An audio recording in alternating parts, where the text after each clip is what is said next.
So I'm going to go ahead and call the Longmont Housing Authority Board of Commissioners meeting to order. Can we start with a roll call? Chair Hidalgo Faring. And we'll go this way this time. Commissioner Hopkins. Commissioner McCoy. Harold Dominguez. Oh, yeah. Walter O'Donnell, Housing Director. Kendra Daniels, Accounting Supervisor. Tim Hall, Assistant City Attorney. Quincy Williams, Regional Property Manager. Sarah Lee, Public Safety. Councilwoman Diane Chris. Oh, Commissioner. I'm sorry. Commissioner Cal Copper. Commissioner Jake Morrison. Commissioner Prieto. Okay, and do we have any other staff? Me too. Okay. Okay. So now we're on to agenda revisions and submission of documents. Do we have any agenda revisions, or Molly, do we have anything to add or change? Okay. So now we're on to a review and approval of the February 17th, 2026 minutes. So moved. Okay, so that's been moved by Commissioner Popkins, seconded by Commissioner McCoy. Let's go, is there any discussion on the minutes? Nope. Okay, let's go ahead and vote. All those in favor? Aye. Okay, all those opposed? So that carries unanimously. We are now on to public invited to be heard. Do we have any members of the public who wish to speak? No? Okay, well, I will close public invited to be heard. And we're now on to item 5, old and new business. Item A, LHA Supportive Services and Seniors Annual Data Report. I would like to introduce Leo Alvarez, our Seniors Resource Specialist that LHA and Senior Services have partnered to bring those types of services to our folks. So come on up here, Leo, and just tell me how to drive if you want me to show anything on screen. But Leo's going to report on our efforts with serving our seniors last year. So these are 2025 numbers, and then the first quarter of 2026. The 2025 numbers are kind of low because we switched software like I think last April. We moved over to Salesforce, and we're collecting better data now. And just in the first quarter, our numbers are higher than they were last year. But yeah, I covered 6 of the LHA properties and worked with my colleagues at the Senior Center. Brandy Queen is my supervisor. But yeah, we help people. I'm essentially a social worker. I help people with benefits. One of the big things we do is financial assistance. And right now, the first quarter is really busy because it's tax time, and we help people access funds that they're entitled to. A lot of our folks are on, most of them are on fixed incomes and with hardly any disposable income. Yeah. So with the prices of everything and housing prices and everything, so we try our best to access any funds they're entitled to. Tax-wise, we help them with the 104 PTC, which they're able to get Tabor, which is only $19 this year. But then they're able to get a rent rebate, and that can range anywhere from $400 to $800 in a year. And then we do the Longmont Cares, which gets them additional Longmont Cares money. I think is it sales tax and rent rebate? Mm-hmm. Sales tax for food depends if they pay utilities. Yeah. Yeah. And they've changed that too. We can go, we do it online, and it connects to Salesforce. So Nice. we're able to like sign them up for NextLight and that kind of stuff. So Salesforce is working a lot better than the previous software we had. But yeah, we help people. I do a lot of long-term care applications for people that need in-home care assistance. And the hardest part is the hardest part of the job is we get a lot of folks that really can't live alone anymore, and they fight as hard as they can not to lose their independence. And that's the hardest part of the job, but, I love the job,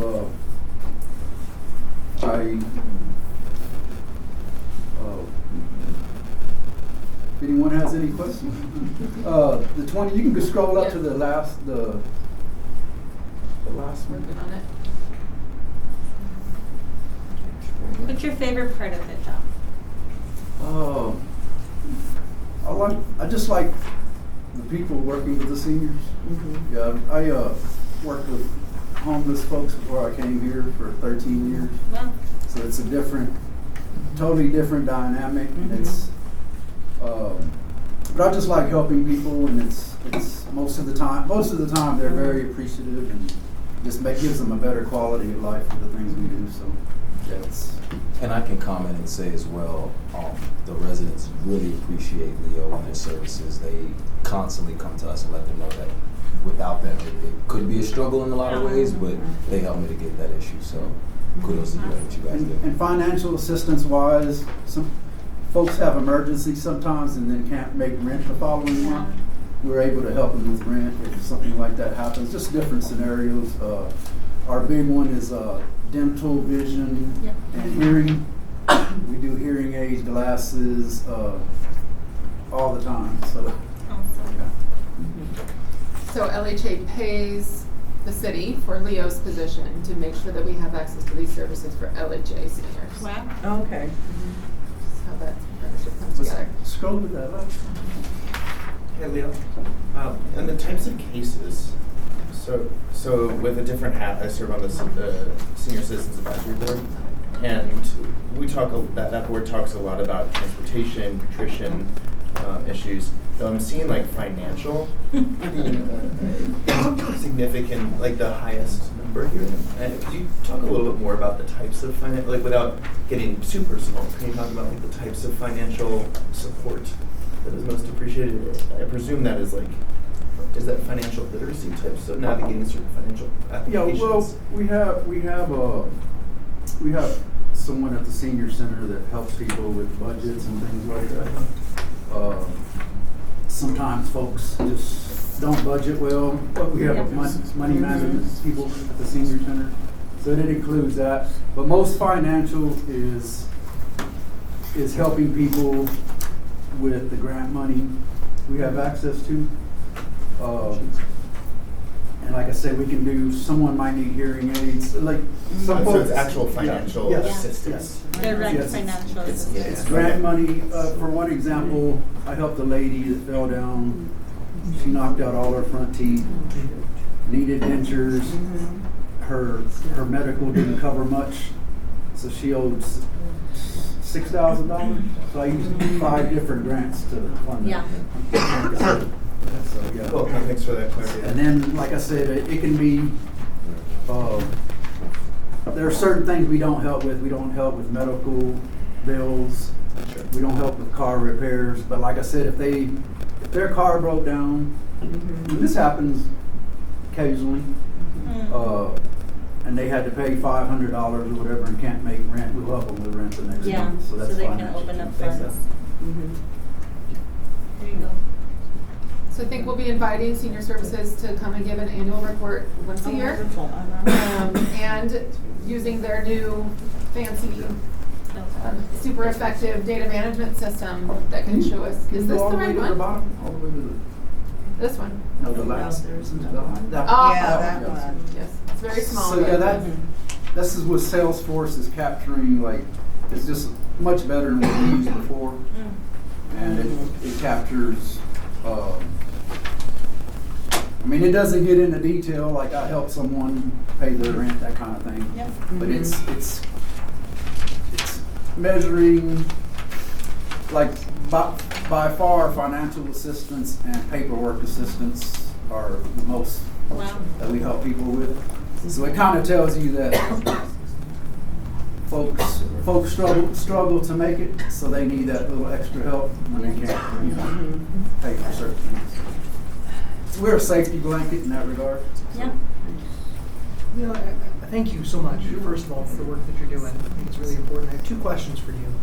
The first is I'm just curious about your perspective as somebody who works with our LHA seniors daily, both with my LHA hat on and a little bit my other hat, the council hat on. What do you think is the most important thing, or the thing that, just talking to folks in our community, the thing that we can be doing, that I can be doing better to support seniors and try and keep them in housing and keep them supported? And then I have a second, more specific question. Yeah. Affordable housing. Okay. It's by far the thing that the folks that are in subsidized housing, it's a lot of times their income's a lot lower. Their rent is 30% of their income. Yeah. We need more of that. Yeah. Just because when you get into the AMIs and all that, it's just, some of it is just, I do budgets with people. When we help people financially, we can do work their budget and see how much money they have left over at the end of the month, and most of the time it's not much at all. And then, thank you, I hear that. And my second question was about, you mentioned, giving a little bit of help to folks to help them navigate systems. What is your experience when a little bit of help isn't quite enough for certain folks? And, I know there are cases that have gone on where there have been some real challenges for seniors in LHA housing or other things, and eviction or dealing with court process. It's a lot for seniors to deal with. How often are we seeing those kinds of cases with our seniors in LHA? Those kind of really complicated, difficult ones, and then what are some things that maybe we can be doing better to reduce? We need more Leos is what I'm guessing. Well, the thing about my position is, versus the people that my colleagues at the senior center work with, is although my folks might not make much in income, they're a little more stable because their utilities are paid, and a lot of them are on subsidized rent.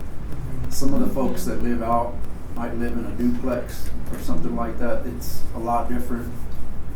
So the senior center, my colleagues, they run into a lot of different problems that I don't have to deal with. We help. Another financial thing we do is we help people with utility assistance. And that's a huge one. We get people that just, they're about to get cut off, and we'll help you. But so it's a little different. Our positions are a little different. I don't know. I always go back to just needing more housing, more affordable housing. So, yeah. Any other questions or? No? Thank you. All right, folks. Thank you, Leah. It was nice to meet you. Y'all have a good night. Good night. Yeah. And now we are on to item B, resolution LHA 2026-07, adoption of a bond issuance policy. Do we have a presentation? Sure. Yeah. I'm going to be describing this. So we've been talking about private activity bonds a little bit here and there. LHA is an authorized bonding agency. We have issued private activity bonds for projects where we are the GP. So we did it for Village on Main, we did it for Aspen Meadows Senior, for those rehab projects. This policy is something that housing authorities across the state have been putting into place, if they hadn't already, some had for a long time. But to be a bond issuer for ourselves or third-party projects, because CHAFA is the standard issuer, and their fees are pretty high for some projects, and we have been approached by the developers of both Parkside and Mountain View and Atwood Commons to see if LHA would be interested in being the bond issuer. And so this policy would set in motion the steps to be able to do that, and when deciding when we're going to do that or not. The real benefit is a financial benefit. They come with some pretty sizable fees at bond issuance, still building the fee structure to be still more advantageous than CHAFA, so that people would want to use us. But it is still it would be a general fund bump for LHA in order to do this on behalf of third-party projects. How much do you anticipate annually? We have 2 proposed this year, but We've not been approached with this in the past. I think this is something that could become more common than the past, but I wouldn't expect more than maybe one a year that might come forward with this. We don't have anything on the horizon past these two that we know of at this point. And how much fees do you anticipate generating? So the bond issuance fee, and Katie, you might have this, be able to pull this up for me. We did run the numbers, for example, on Atwood Commons to see what that benefit would be. And the bond issuance, one-time fees for bond issuance were in the order of $75,000, Katie? Do you remember? We could look. A bit more than that. Okay. And then there would be ongoing fees for because there's not much work ongoing, but it does get reported in our audit, so we would charge for any actual invoice services so that we would not be paying anything out of pocket, but then there would be an ongoing fee that's a percentage of the remaining loan balance. So the estimate for Atwood Commons was $9,000 in the first year. I should have had this pulled up. Yeah, so the fee is greater of 0.6% of bond face value or 65,000. So no less than 65,000, but it could be greater than it. And does staff have the capacity to do the extra work? Yeah, it's actually not very heavy of a lift for staff. It's really on bond counsel's side. So if bond counsel's invoices are paid, which that would be covered, then it is not that much of a lift for staff. Okay.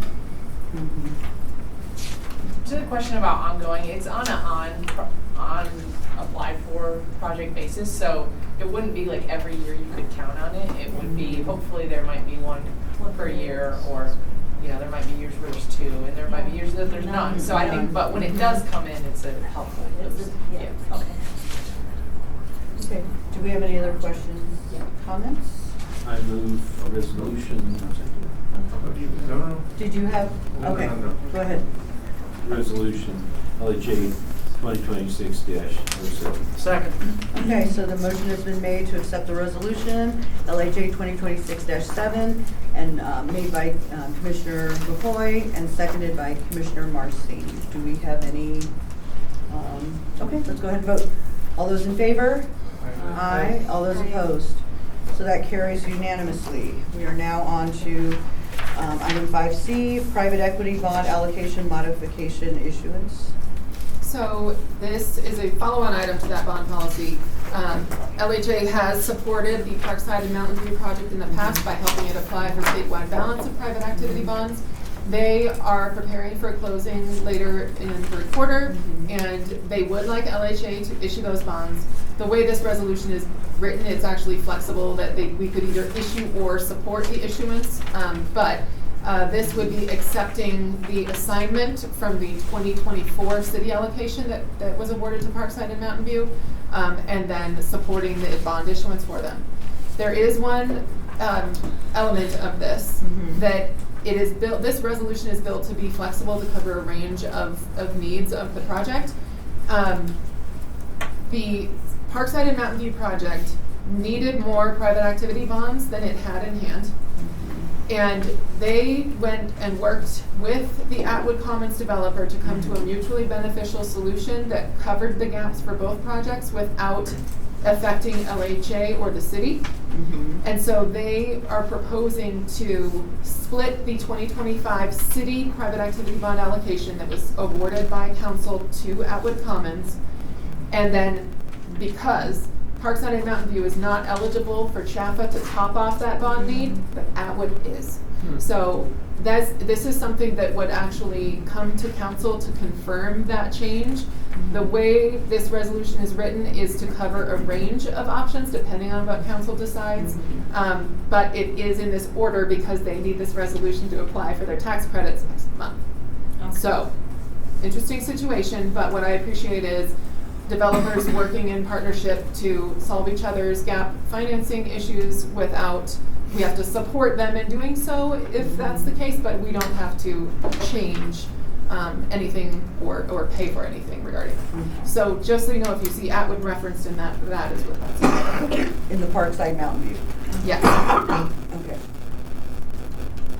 Any questions or comments. Would anyone like to make a motion? So I do have a question. Yes, go ahead. For Parkside, so their intention is to go in and like remediate and update. Yep, the they're going property. to rehab, use the tax credits to do a massive rehab.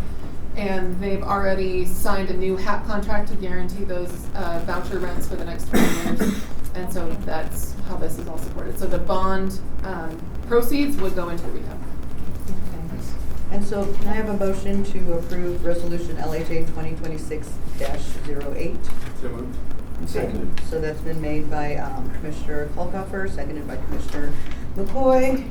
If there's no discussion, all those in favor, say aye. All those Aye. opposed? Okay, so that carries unanimously, and now we're on to still item C, no, we're on item D. Resolution LHA 2026-09, approve a sublease to our center for Ascent Early Childhood Education Center. So the master lease for the Childhood Education Center at Ascent is between the partnership and LHA. And then LHA previously entered into a sublease with Wild Plum, of which then they backed out and we terminated that sublease. So this is a redo of that sublease to the Art Center to operate the Childhood Education Center. It has minor edits based on kind of lessons learned through the process, but nothing substantive. Katie, would you say? Yeah, a couple modifications to address the fact that we're not on, there were some assumptions of it being under construction, so we had some built-in language around that, so obviously that could be taken out. And then a couple more definitive portions as lessons learned. We should really define some more things. So to our benefit, there's some modifications in there. Can you speak to those a little bit more, just because I hadn't seen them previously? Just, I think from a maintenance perspective, we kind of defined things pretty broadly, and then once we were actually in the building talking to our center about buffing floors, we were like, wow, we should definitely, we don't want any gray area of they assume we're paying for things, we assume them. So we just, more things like that. We also defined the sliding scale component of the child care center. Our center has a sliding scale that they will subsidize the lower income families' child care component. And so we defined that a little bit more in the Wild Plum lease. It was very broad that they were just providing child care services. So we got a bit more prescriptive to the benefit of us both, just so that we knew we were on the same page. Are there differences in the types of services within the child care space that Wild Plum was going to provide versus what our center provides? Yes. Yes. From a funding standpoint, yes. So Wild Plum is the only Head Start provider in Longmont, and that was the component that made it extremely challenging with the CCAP scenario being frozen. So from a funding standpoint, yeah, they operate on private subsidy, and then their sliding scale subsidy as the other half. From a care component, again, Head Start programs offer a bit more a holistic kind of approach. So yes, I think from the external services, as far as like the actual child care and the ages of the children served, that's all similar. I appreciate staff picking up another option. Do you want to give an update, Katie? Oh, sorry. Oh, no, go ahead. Update on where they are with getting ready for opening? Yeah, so they've been diligently working since their board, since we kind of signed off on this and they signed off on this. I think they've hired 2 teachers. They're planning to open the first classroom in August, September timeframe. It aligns well with children rotating into new rooms. So I know they've hired 2 teachers. They have kind of a hiring process. They have a sign out there trying to get new teachers. We just had a teacher reach out to try and live at Ascent. So which is really exciting. Yeah, she's going through the process, but they have interest there. So they're working they're doing some of their improvements as well. They're adding some cabinetry and things like that. So they're ramping up in all aspects to be able to open again at least 1 to 2 classrooms. They might phase the classroom opening just out of capacity. So, yeah. And then, Marcy, did you have a? Crystal had a word. And then, Yeah. okay. So I you do have Go ahead. one. Yes, go ahead. I don't have the data pulled out in front of me because it was preliminary data and I just can't talk and think at the same time. But as far as the classrooms, I read that was like preschool age, and according to some data that came out recently, there's not much of a deficit in childcare that's needed within Boulder County within that older age group. 3 to 5 or 4 and 5? I want to say like 4 and 5, and I have to. I have universal. Yes. 0. Is it? And so. Both 0 the needs. So my thing is this, and then I just spoke to St. Vrain Valley, right? And they were saying that they need more toddler, like the preschool, the 4 to 5, maybe even 3 to 4 age coming into their programs because they don't have enough kids to fill those spots. And so I guess I say all that to say in my question. Are we competing with that? Well, not only are we competing, but are we really, do we have any push and pull around the ages that Aspen Center can offer like childcare for to help meet the need in our community? Yeah, we really desire to focus it to the youngest age groups, knowing that specifically infant care was the hardest to find. The challenge with infant care is in the current funding environment, it was a very high risk. They basically can't afford to operate infant care yet. If the funding situation changes and CCAP becomes a thing, that is our desire to be able to morph into infant care, but that was our desire and it was not financially feasible at this time.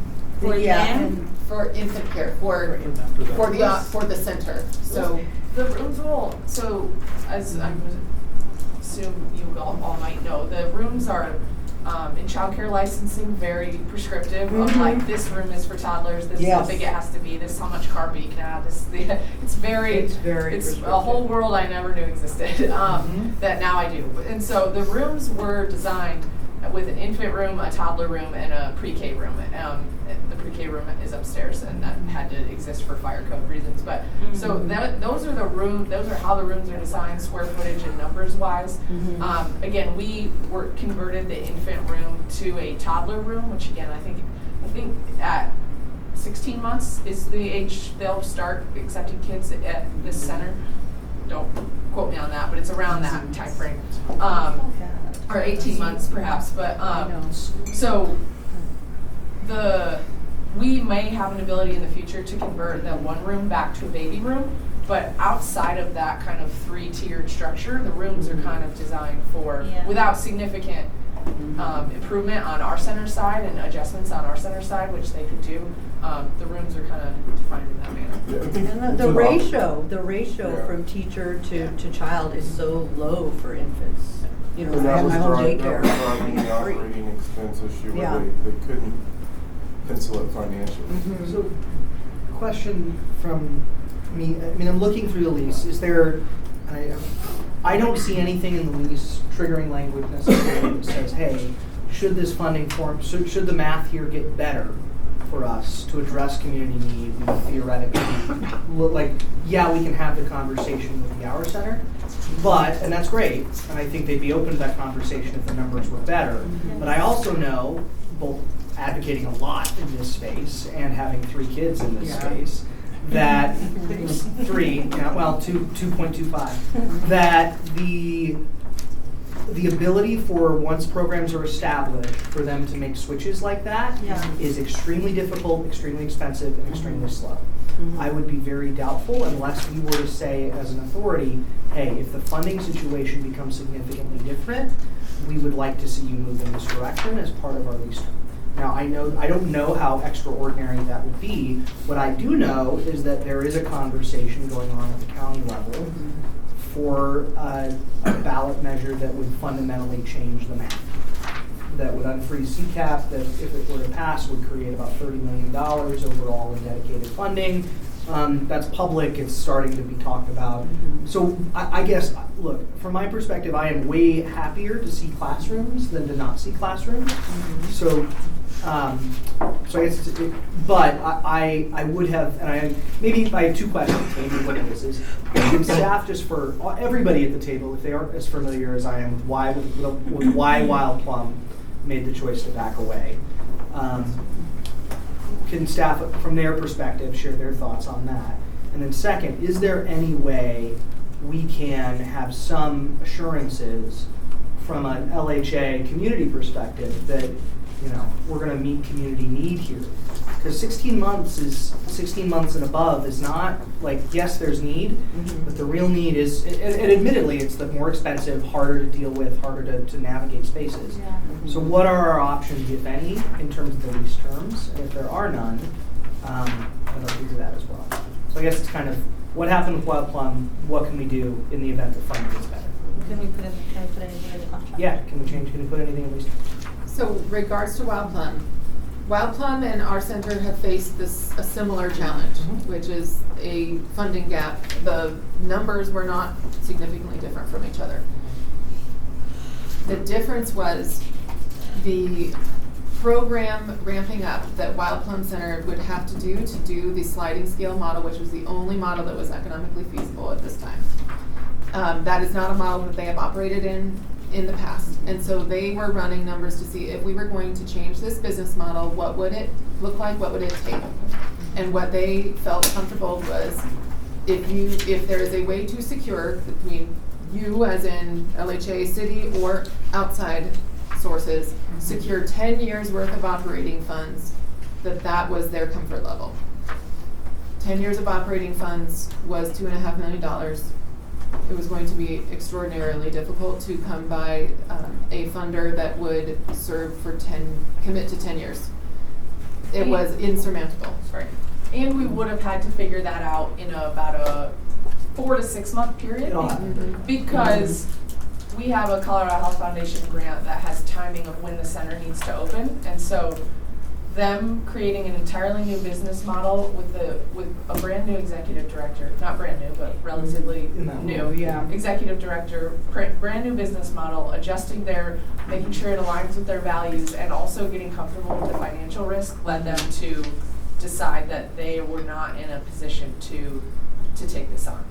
Our center, looking at a similar gap, but they have operated a sliding scale model for some time and were quite comfortable and knew that they have at least proven in the past that they can fill the gap that way. And we're comfortable with more of like, let's look at a 2-year funding gap rather than 10. And so it's just based on what they were financially comfortable undertaking. That's the real reason. And then the contract piece, I mean, how extraordinary would that be? Pretty extraordinary, I would imagine. So in this case, so this is a lease. I feel like that feels extraordinary for a lease, but the lease is our only instrument that we have with our center dictating what's going on there. The lease has conditions on what they're supposed to be doing. Particularly because we have guarantees to the Colorado Health Foundation. Yeah, I was trying to find the best place. If they fail to run this It operation, would be in the back. LHA could be on the hook for $2 million. If they fail to run the operation. If we fail on our health foundation grant terms, like they could recuperate the entire. So To open a child care center that serves income qualified people. and continue operating that Regardless of for age. a period of time. Regardless of age. I think, so the lease is a 5-year lease as well, so I think also at 5 years we could have that conversation. I think there are some parameters in the bottom of the lease that talk about they must work in good faith with LHA property management to prioritize blah, blah, blah. So, I mean, I think the removal of the infant room was a requirement for their financial viability in the first, without CCAP. So, I mean, I think we could perhaps have some vague statement in there of discretion for LHA that I think our center might be open to, but I also, that's it. They would also push back our timing because it'd have to go back to them, et cetera. Yeah, I think the board could give us direction, we could approve it and give us direction to amend with a clause that would, in the event additional funding's available. And I mean, I even But specifically. then they may say no. Yeah, I'd even specifically say CCAP being unfrozen or some kind of a county ballot measure adopted for dedicated funding revenue. I don't know. legally. Alternative source of funding. And Yeah. perhaps Alternative, that's the best. Yeah, whatever legally we would need. To Harold's point, I actually drafted the resolution to be extremely broad to allow later amendments, specifically because we are waiting for one of our investor partners to tell us whether or not they're going to request an amendment. We don't think they would, but we Yeah. didn't want to be in a position of coming back. I would- The current resolution allows you to give that kind of direction and us to change it. I would feel significantly, I mean, I would vote for it either way, to be honest with you, but I would be much more excited about this if there was some language in our agreement that said, hey, if the financial picture gets better, we're going to really try to address community need here. Should we bring it back with that stuff? I think you can make the motion with that amendment. With an amendment, yes. You can give direction, and the resolution itself is so broad. I think I feel a little uncomfortable about putting like as a requirement Yeah. here, or like as very conditional language, because I don't want the perfect to be the enemy of the good in this. Yes. But like Yeah. broader direction, I don't have any concerns with that, and I appreciate you raising it. Yeah, Mhm. and I mean, I think there's general understanding of staff. If I were to say so moved, that would make sense. Yeah, I think if you made a motion to amend to say, in the event of additional funding and financial viability, Yeah. the parties will Explore. explore adding. The infant room, and that So being it the doesn't least term thing. necessarily add, yeah. I think perhaps if we could say, dependent on, additional financial viability and, the CCAP funding, explore service offerings. Like, I hesitate to say, go back to our center and push that infant room, because Yeah. that was something that they told us that they could not afford to do right now. Yeah. And I know that lease term would be based upon CCAP or something else, but I just also want to be a good partner in, the conversations we've had thus far have been very cohesive and very on the same page. Do they care for infants at all right now? In their other Yeah. centers? Yeah. They do? Stop. Yeah. Okay. Yeah, the issue was just starting a new one and Yes. the Yeah. operating costs. So, yeah, I guess I would make that motion that we approve the lease with the suggested amendment that in the event additional funding becomes available or CCAP is unfrozen, whatever language that would be able to do this on the fly, that we and the Hour Center would, what was Alex? I said explore service offerings. Service options. Yeah. With the direction of what we're talking about at this table in terms of what those service options would be from a perspective. Second. Okay. And then I just have, there's a, So, hold on. So we have, and I'll let you speak. So we have a motion on the floor to approve the resolution with the amendment of exploring additional service options if other funding becomes available. The motion was made by Commissioner Marcin, seconded by Commissioner McCoy, and now we're open to discussion. Go ahead. I think it also Can I included clarify? financial viability too. Explore service options for I'm infant sorry. care. Explore service options for infant care, or just other. Increase service options. Service options. For the lease intent, I think for the lease purpose. Itself. For this, But you Does got- explore service options mean anything to anybody? It means 0 to 3 or 0 to 16 additional months because service that's what we're not options, so doing. right now we're serving For infant 16 care. months and up, Right. but so additional service options would be the servicing yeah, of additional. For infant other Yeah. grades. I think additional service offerings, because Offerings. there's only, I mean, this environment can only serve kids up to 5.5. Like, Yeah. there is no other, the only Other additional offering service is going offering. down, yeah. By default, the only additional service option is young kids, so you don't necessarily need it in the contract language. So that's what I'm Okay. comfortable with that in terms of being a good faith partner with the Hour Center. I just don't like writing contract language. On the fly. Yeah. That No. reasonable people could differ as to what it Yeah. means. And so, Okay. just on F, the Art Center is spelled wrong, so I just wanted to point that out. That was the Yeah, edit. we can make that Oh, edit yeah. since we're making. Out. Outer. Outer. Can you identify which page of the? On, resolution or? So it's on the first page of the resolution, item F. In the agenda or on the resolution? Resolution. On the resolution, My apologies. on the very bottom, yeah. because we'll be Get rid getting of the into a T. contract with the Outers. so- Outer. Is that the only space that has I it? think so. So, okay. Okay, so if there's no other questions or discussion, let's go ahead and vote. All those in favor? Aye. All those opposed? Okay, so that carries unanimously. I just wanted to Yes. make one note for the Yeah. public and anyone watching. Like, we all had a chance to tour the ECE facility as Yes. part of this, and I just want to give a huge shout out to our staff and everyone who's been part of that project. It was not only a brand new facility, but it was designed to be bright with natural light, with a beautiful, kind of very aesthetically designed and thoughtfully designed kind of back corridor, 2 separate play areas, outdoors. Just, it's really well designed. It's really exciting, and look forward to seeing how it goes. And Commissioner Parkin even got to play on the playground. Yeah, I was gonna Yeah, say, that's that right, on the you hill. did. You I climbed on the didn't hill. want to brag. Yeah. So, okay, we are now Tested it on for to safety. item E, Resolution LHA 2026-10, approve an intergovernmental agreement between the City of Longmont and LHA to operate and administer a locally funded voucher program. So I won't be presenting on this since you have heard about this one in your role as council back Yeah. on March 24th. So if there's any questions, I'm happy to answer them. But this is Do we just have any- accepting that on the LHA side. Okay, do we have any questions or further comments? Yeah, Go ahead. let me find them.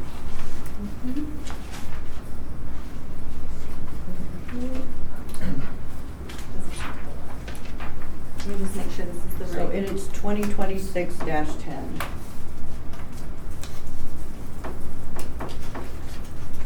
Okay. So just wanting some more information. Sorry, I should have emailed you before this, but I was just reviewing over again and I was like, so for the IGA would require eligible households to meet the following parameters. So for the parameter section on number 5 on page, doesn't have a page number, but it's the first page. It says applicants may only select housing at LHA's multifamily properties if the unit is available that matches the number of bedrooms allowable for the household. And so I'm assuming that's just like an overall general rule for LHA properties. And I think just coming from the service background that I do come from, like,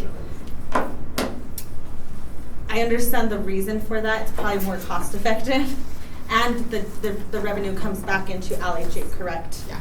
And so it continues to kind of fund itself. But I'm just also thinking about giving families an option to move to a certain area in the city that they feel is most appropriate for their family and their needs.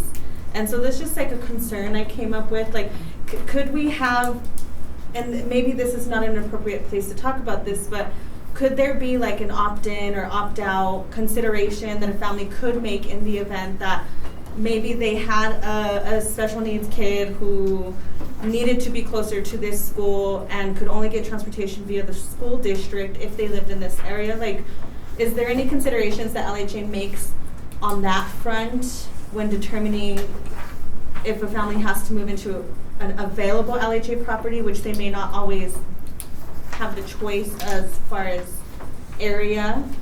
Does that make sense to you? Could So- that be something that we can explore? The intent was to, if this program is being administered by LHA and we also have properties that have availability, that we also have, unit lease-up goals, that it could be mutually beneficial and kind of compounding benefit. Yep. If there's not a suitable unit, then they can go anywhere they want. That was intended to be, and I'm searching for it, I thought it was on it. Can you tell me again which It's the page we're first looking at? page. So it's in the memo, that where it's under background for LHA, the resolution 2026-10. We do reference it. Let me make sure I'm looking at the IGA itself to see exactly how it's referenced. And again, just working with families, having variety of needs, the school district not being really friendly as far as pickup, Yeah, like, we're trying to find it. and I think most families are just happy to get affordable housing. And I don't think it's gonna be an issue for a lot, but I also wanna give families the autonomy and choice to live in an area that they want to, if available. And I don't know if my other commissioners. If they don't have a car and the location car, is not yeah. near transportation. Yeah, Yeah. so I don't know what you guys are thinking. And again, it doesn't have to be anything we change in here, but maybe it's just an LHA additional exception type of process that someone can go through in the event something like this happens. like, I hate to say reasonable accommodation, but.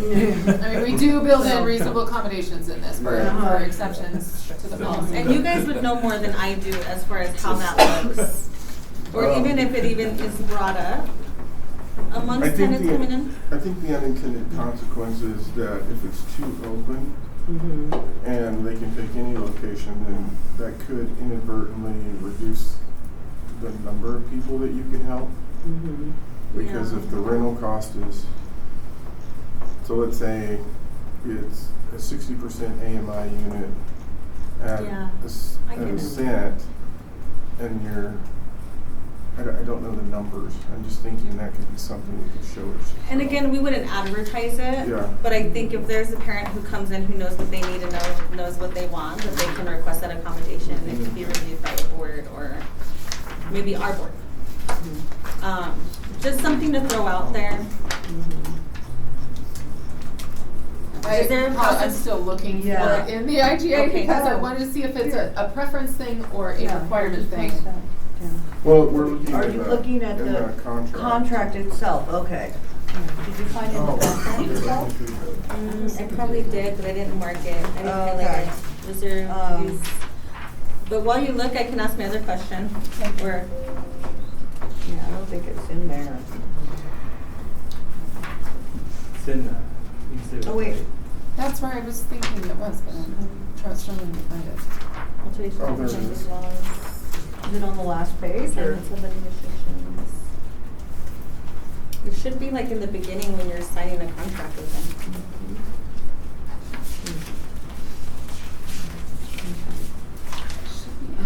Referral process. Well, you kind of have language in the Appeals reasonable process, accommodation yeah. in section 5.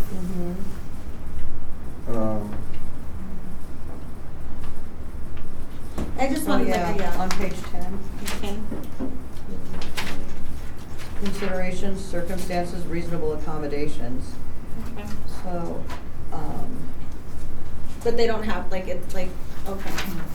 So that's pretty broad. So someone could make those requests and potentially be granted without having to have like a doctor's note. Well, Or no, something of we'd the have sort. to have some documentation, but to your example, which one are you looking at? Attachment. I mean, it just says Um, applicants may only select housing within Longmont city limits. Yeah. Oh, so that does give us the ability. So I think, yeah, so because I'm not finding it completely as a hard requirement, that if they're going through LHA and we are providing the resource list out there of what is available, we will give them LHA's available units as well. But the way we wrote this in is it doesn't seem to be a requirement. And I'm saying that because I want to reread and make sure it's been a minute since I dug in that deep. But that the main limit that we say is select housing within Longmont city limits. Yeah. Okay, so the memo does point it out to be a requirement first, if no other unit is available. So require. we might wanna just, I don't know if that is the intention to write that, and if it is, then my request is that we have some type of exception for families who, because sometimes St. Vrain's able to serve some students above others at specific sites, but they don't provide the transportation. They do provide the Do transportation. they provide the They do provide the transportation? transportation for bilingual schools, kids on IEP, speech. So if they're on an IEP or a 504, that is a federally mandated requirement. That they So would they have do to have provide that. that If it's a service like a bilingual school, we have students that are bused from other school sites to us for our program, from other attendance areas, yes, for our Yeah. program. So they And- do and I- require that. In addition to that, I just getting at the heart of like Mhm. people who have financial resources versus people who don't, like just really making sure that people who don't have financial resources, like just because they're in that situation doesn't mean that they don't have choice and autonomy over what they need. And so, and again, you don't have to have an answer today, but just thinking about that process and making sure that, we're working with families who have like for example, I have a dad who, he works from 6 a.m. to 6 p.m. at night, and his daughter has to walk to school, and it doesn't necessarily work with the middle school boy who has to walk the young sister. So you're just thinking about those type of nuances with families. My second, Do you mind if we ask really quick if the resolution on the city side, I mean, this might be a homework item, and the resolution today, if there, the resolution today, if there was a request to amend the document, would that have to go back through city council? If we amended the IGA, Yes. we would be going back Back to. to Yeah. Actually, we would not necessarily, so we'd have to go through the city approval process. I don't think we'd have to go back to city council unless we change the city funding by, Oh, that's right. certain Maybe an percentage. amendment? If we change the IGA amendment procedure, for this reason, really. Okay. So probably not, but it would go through a city approval process. Well, the IGA doesn't have to be changed because it says anywhere in Longmont. yeah. Yeah. Right, it'd be more, It's more of an operational. Yeah. right, so Yeah. receiving direction for how we implement it in our Yeah, so I practice. think Private the landlords. IGA is clear because it doesn't limit it Great. to, but then if council or commission wants that in, then we can get operational direction to do that. Okay. So we We were already. Could I give putting operational tenants. direction? Yeah. So I you're guess, already- you know, You're already my- putting tenants in private. Already, We're yeah. already doing that. That's the only thing, this is changing it to families, Yeah. and right now we are. I Changing just the don't want to preference to do families. It's not anything that's changing going the to placement at all. negatively Right. impact LHA and our ability to fill our units and our, you know, our revenue streams. yeah. So if not, then no. So can I, if there's no other, so can I have a motion to accept resolution LHA 2026-10? Well, could I give direction to do that, and then we vote on that? Do we and then need to, amend? Harold, do we need to amend this particular You resolution can just, to give you direction? can just make a motion to pass it with direction to operational, give people Okay, the so if you want to opportunity make that if motion, needed to. go ahead. You want to Oh make my that God. motion? I would like to make a motion To accept, to pass resolution LHA 2026-10 with direction to open, I guess we'll allow families to explore other I don't know. to allow lost it. families to. No, but for other housing. Get an within city exemption limits. should a property be open with LHA to move into an outside property that better suits their family's needs. Okay. Okay, do we have a second? Second. Okay, so. Wait, I- you made the motion. I'll make the motion, yes. So I made the motion, and Commissioner Prieto seconded it. Do we have any conversation, any questions, or? Sorry, I Yes. do have something after. oh, There's been a lot of discussion on this, or a lot of comments on this. I guess what I'm trying to understand is, what would happen differently as a result of this direction? I think operationally you all still do that, right? What's that? Yeah. The, yes. It would just, like, if we open it up for everybody, then they could choose to use their voucher in an outside unit. Wait, maybe I And- misunderstood. And so What do you mean by an outside unit, a non-LHA? a non-LHA unit, which the benefits of being in the LHA communities are not only cost effective and the money's coming back in the system, some of them have resources like the Ascent Child Care Center, and there's additional benefits like that. And so many families probably won't ask for that, but for the families that have a need to meet their family's needs in another area of Longmont, that they have the ability to present that to LHA staff and have it be considered, should an LHA property be open for them to move into.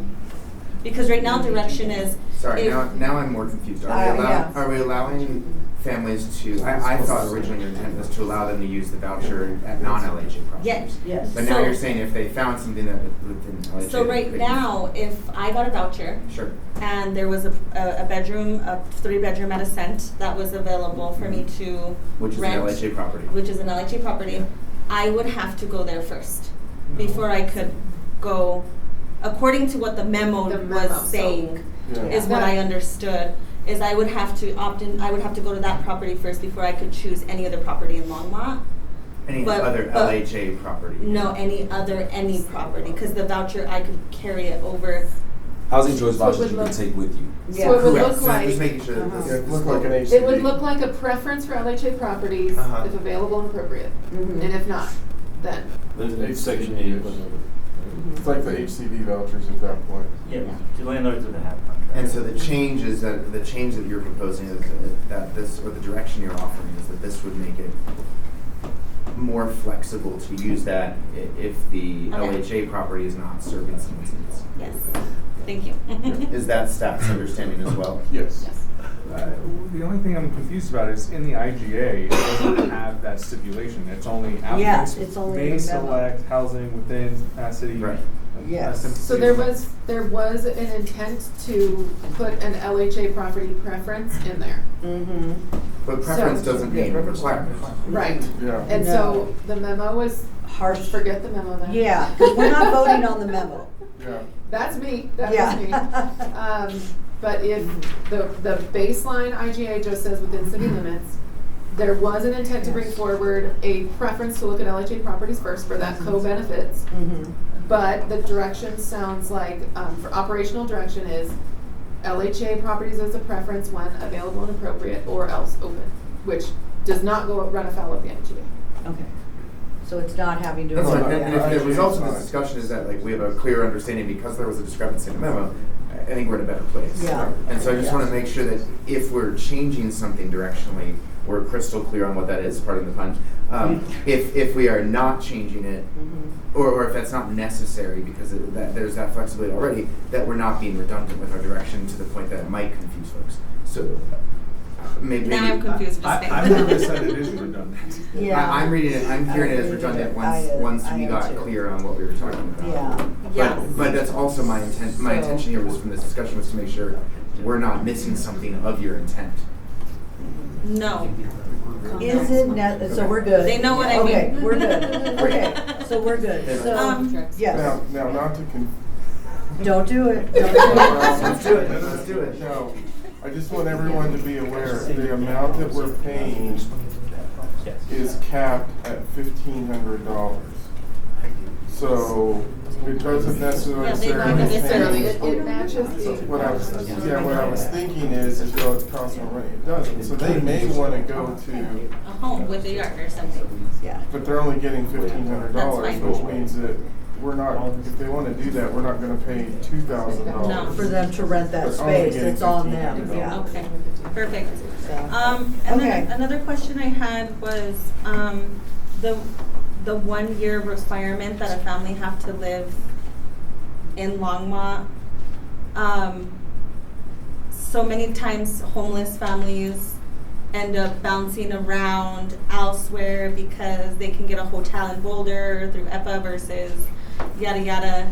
How is that weighed when homeless families come in? Like, how are we determining that 1 year residency requirement if they don't have an address? Can you speak to that a little bit? This matches Boulder County's family coordinated entry, and their process, and this was a recommendation from them, knowing that their list of needs is so long that if this is a locally funded source, that you are going to need to put in some layers to target that assistance because the wait list will be so long. So this was their recommendation for that, and it matches their process, how they bring them in and divvy up how the resources get allocated for them. So is it like they had a Longmont address or kids are enrolled in SVBSC Yes. within the last year? Probably school. Okay, I just wanted to make sure, because I know the nuances of like homeless families and yada yada. It is a preference, not a requirement too. So. It's a preference for loans. Yes. And that is legally important. Yeah. Okay. Yes. And then, did you have something to say? I did, just a Go question. right ahead. Yeah. Why 11 is the age for the preference for kids? 11 and under. Age of 6. Preference for applicants include households with children under the age of I think 11. it's because of childcare. Okay. I think you don't need childcare after that Yes. age. Yeah, that's the memo, So- yeah. Yeah, that would. That's a memo issue. So I'll look at it's 6. It's 6. So it's even younger. Yeah. I did not do a good job on this memo. Just ignore the memo. Just- We went back and forth on that age, with Boulder County's family homelessness group. And the recommendation was, and again, it's a preference for those with the under the age of 6 because that is where they're seeing the highest need of people living in their cars with a child under the age of 6 is a lot harder than. Yeah. So it's just a preference to establish some priority, but that does not mean that the children out of- are not out, or yes, are They're excluded. Excluded, yes. So apologies, that memo was written in advance, and we were talking about, at one point, we were talking about matching it to elementary age children. But then the recommendation came in later on that it should be 6. Okay. That makes sense. Okay, so, I just have one more, I'm sorry, yeah, one more and then we and gotta then I'll vote. stop. And then we're gonna vote on the I'm motion. just a Yes. little bit, I was just wanting to know a little bit more about our, what is it called? The case conferencing that these vouchers are gonna be distributed through. That's the Boulder County Family Case Conferencing process. So basically, they already have an established process for connecting families to resources. We're gonna add on an extra layer to that and say, okay, we have a Longmont voucher available. We're gonna bring in those same people that are working as a team to coordinate and say, and have that group do this additional layer of the case conferencing that they already do to help make a match. So I guess my concern comes from is how people get access to being a part of that case conferencing.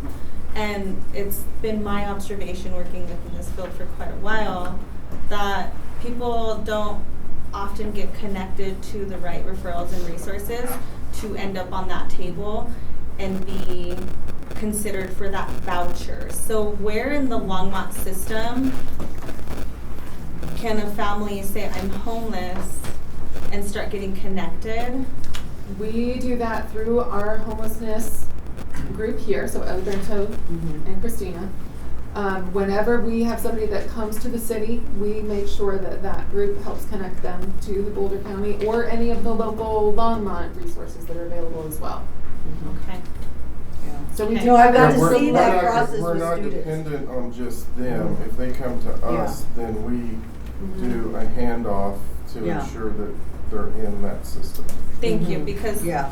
a part of me joining the Housing and Human Services Board and then eventually running for council was because our residents a lot of the times don't know how to navigate these complicated resources, don't have access to these referral points. And so if we're pushing out these for homeless families, I want to make sure that our homeless families can get access to them. Yeah. And then of course we're prioritizing Longmont residents, so But I think we've got to tighten up the interaction with school too.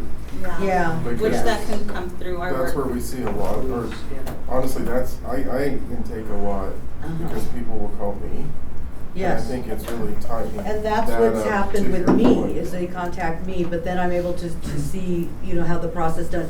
I see the hiccups happening more when they're trying to work with the county over trying to work with the city, because the city does a really good job at navigating And so the families city, through the the city process. does have some push and pull in referring a family to end up on that table. Yes, Yes. and Alberto and Tracy, our voucher administrator, will be at the table. Great, Mhm. thank you. Okay. Thank you guys. So, let's go ahead and vote, unless you have something to say. You look like you had something to say. Are we taking off the extra into the motion? Can we just accept it as is? Because Yeah, we've got the operational direction. direction. Okay, We've got so it. we will just I'm good. accept as is. Okay. I- to read So my all mind. those in favor, say aye. Aye. Aye. All those opposed. Okay, so resolution LHA 2026 -10 is passed unanimously. We are now on to resolution LHA 2026-11, adoption of a pet policy. Okay. Do we have an Now in-depth time. question? Yeah. Is there a presentation? I will, if you would, I can describe why we're bringing this forward right Yes. now, if you'd Picture like. up there. I think really quickly, I went through a spreadsheet Yes. of reasonable accommodations, and more often than not, it's for pet. Oh, yeah, So- most of them. I'm What's that? assuming this will help out, but what I'm nervous, it's gonna help on the front end, but I'm nervous about pet damage on the back end. Yep. So Coming this from is a a homeowner. this is a business decision here. So the challenges that we're facing are, yes, we have a lot of reasonable accommodations coming in for animals. Yes. Some of which, anyway, it is a staff lift for sure on that side. Number two, it is a lease-up issue. Yeah. We live in Colorado. Lots of people have dogs. Your dog like can even for marry you. Ascent, Yeah. Ascent specifically, we Can are marry your dog getting as direct independent, feedback yes. that not being able to have a pet is causing people to go elsewhere. Yes. We do allow pets at Hearthstone Lodge because that's a HUD rule. Uh-huh. We've only allowed service animals or emotional support animals at all the other properties. This would keep that rule in place at the Suites and Xenia, just because they have their own house rules, so it's a different, kind of a different animal. But the reason we are. I didn't even notice. Oh my goodness. Oh my goodness. We haven't been in back-to-back Between this meetings and for the multiple hours. memo. It's fine. Okay. Yeah. So this is time sensitive because of lease-up challenges. And so we have a business problem on both sides. We are maxed at $300 per unit, not per pet, for a pet deposit, which is not enough. But we're also losing rents on this side. So it's a scale tipping exercise. And staff time. Yeah, and Reasonable staff. accommodation. So that is why we are bringing this forward at this time. Can you put a limit like on the size of the animal? We No. did. Yeah, I think, did We I see did, something? Where was it don't at? say that. So we're here for feedback. Yes. The state does not, many organizations in the state are moving away from weight limits. Okay. In my personal opinion, some of the gentlest dogs are the biggest dogs. Yeah. But yes. also, this is apartment living and having two large dogs, I mean, you could have more wear and tear. This is, I mean, I think that we debated this internally, like which, I don't know. The advisory board the LHA advisory board gave a lot of feedback on this, and that was their recommendation to you all, is to have. Oh, there a it limit. is, yes, the Did you 60, find it? yeah, 60 pounds per pet. And that's, I mean, that's pretty A generous. 60-pound dog is huge. That is huge. No. Yeah. I have a little My dog. dog is like I have a little dog and she's almost 60 pounds, and she's So- like this This short. is, and this is your decision. So, if I can just speak to this real quick, I recently tried to find a place to rent a house, and I was so frustrated by the fact that they're like, you can only have one dog, or you can only have a dog that weighs less, that's 25 pounds or less. I think when we're talking about access to housing and housing issues and people finding places that meet their needs, like, it's a big barrier, and I think 60 is not a lot of like I weighed my dogs, and they're not that big. Like they're no Saint Bernard. My dog's 60 pounds. Let me see. 60 pounds. Yeah, Really? Yeah. I think it's 60 pounds is a huge dog. Yeah. But Maybe directly it's muscle reflecting how, mass, like, I don't Commissioner know. Kalkofer is showing a picture of his Yes.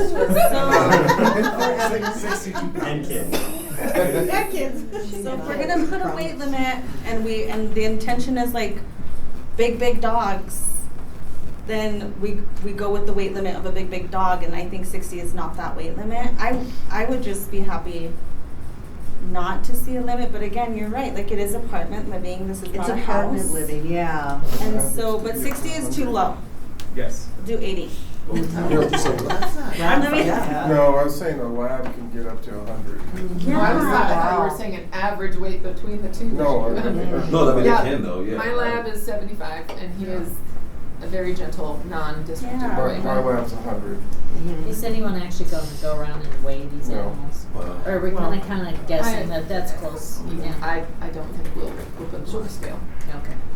But- Bring your dog in The right now. general deterrent. I think it's just kind of the the off chance the problematic dog, you actually have a Dog that eats the doors. Yeah, You have a policy in you place. actually have a policy that says, oh, look, Yeah. it's not only this, but also that. Mhm. Yeah, so it gives us. I have two questions on this, if that's okay. Mhm. First, and this is again the memo, so if the memo's written, it just says, O'Donnell We need to says- hire a couple of people. it says spay and neutering photo required, and I want to know who's going to go through the photos. and Yeah. decide. No. Photo required to get a list. Oh, of the Yes. vaccination, comma, spay and neutering, comma, licensing, and photo required. Fair enough. No, Photo- it's an Oxford comma. I just wanted to make sure I was reading that correctly. And then secondly, and this is a serious question. So Fashion you It was a very large packet. it was a large packet. You've been busy. So, and this is actually a question. So, do we? And again, having lived with a renter, like my mom when I was a kid rented all the time. We had in our lease in the house that we lived on Pass Drive that we were not supposed to have more than X number of animals. Uh-huh. I can tell you there were times where there were more than X number of animals living in that house. My mom had 2 cats instead of 1, and had 2 dogs instead, or 3 dogs at one point instead of 1, right? And not that we would know this necessarily, but I happen to know that there's at least, there are probably, more likely than not, some LHA tenants who currently have pets. Do we, like, who are in violation of their lease theoretically? Just saying it's possible, right? If we, like, so the policy is not, the policy is retroactive in that these folks would then, I guess I wonder if there's a way of accounting for that at all. Like, I don't know what that looks like, and I'm just sitting here thinking about the folks who may be in violation of their leases currently, who have pets that they're, probably small animals most likely. You could probably just apply for it then. They would, yeah. I'm wondering about the practical implication. So my gut tells me if they have one, they probably have gone through, unless it's a new one, Yeah. some reasonable accommodation, because the reality is, experience has taught me that if someone has a dog and they're not supposed to have a dog, one of the other tenants are telling us that Yeah. they have a dog. And so it's going to be a small amount, because in those cases, I'm sure it's we hear about it from, I mean, you think I'm right on that? I mean. Oh, yeah, absolutely. We hear about it before it's a thing. I'm thinking of the case we've been dealing with as of late, where that's maybe a separate conversation, but it just caused me to think about some of this broader issue. So They would just have to comply. okay, they would just have to be like, and I'm wondering in my own mind if it encourages compliance to bring this forward, or if folks are going to still hold out. I hope it would encourage. I feel like, based on the feedback of people that are going through the reasonable accommodation process, trying to get the ESAs, and maybe they don't have the right doctor documentation, they will be happy about this. Yes. Yeah. They don't have to hide it. Yeah, okay. They can live freely. I just wanted to ask perspective. They can take their puppy out of their Because purse.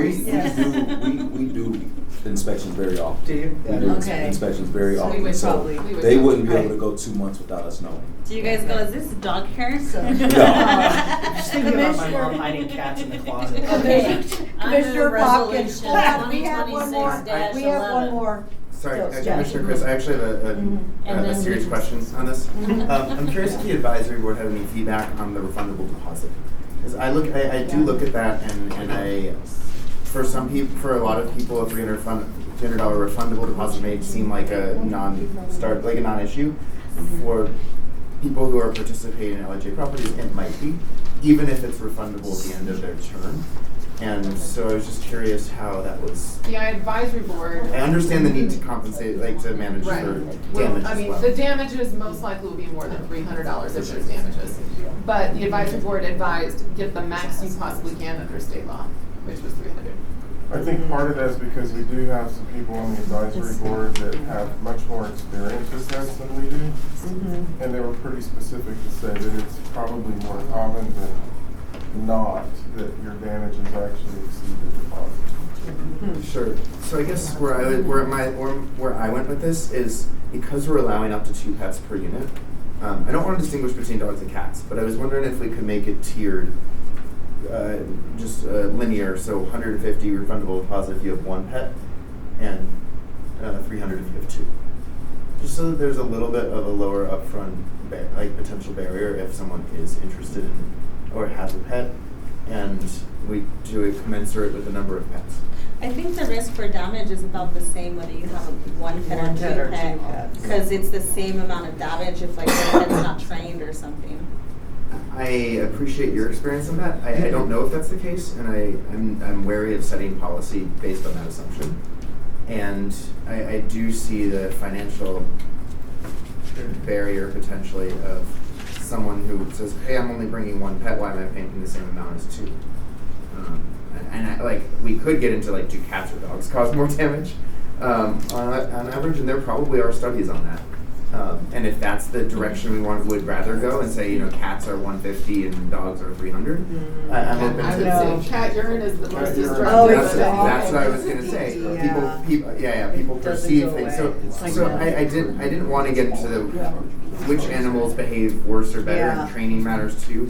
I was just wondering, in terms of sheer number of pets, if we thought about that dynamic. Because if someone's saying, "Look, this is my one companion, and 300 is actually a lot for me," I don't know. Was there A flat conversation on deposit that? seemed problematic. I would say the advisory board said 300 wasn't enough. Yeah. Even in Okay. even in They an were wishing affordable it would setting. be 300 per pet. Per pet. Yeah. Because of recouping. Okay. That is a possibility if that's what the board would like to see. Do we have any data? Oops, sorry. Oh, Yeah. well, no, Councilmember Chris was going to make a motion to approve, but did you want I to? just wanted to ask if we have any comparable, lease up is one of the concerns here, and a $300 pet deposit if somebody's offering a $150 pet deposit. Do we have any data about what competitors in the Did you space? see any pet deposit information in your research? No, Probably not, because we I weren't really looking for didn't that. look for that when I did it. I did a market survey of the apartments in Longmont that are giving rental concessions, but we didn't look into the pet part. This happened after that. I can. It's not a problem. I would say 300 is pretty average. 300 is very 300 cheap. is- AI Very- says 300 is pet cheap. deposits in Longmont typically cost 300 per pet. 10 years ago. All right. Not where that's getting that, I We've been saying- would have to do more Well, information. And we're not charging pet rent either. Right. No, and That's to be clear, I a really big- appreciate that Yeah. we're not charging rent. Actually, But I'm almost wondering, that would spread out costs in a different way. It would, it's weird. It's you get the refundability aspect of it for the deposit, but it still requires someone to put $300 up front. So administratively, can you guys work with someone on the pet deposit if they can't afford to pay it? Like spread it out within 6 months or?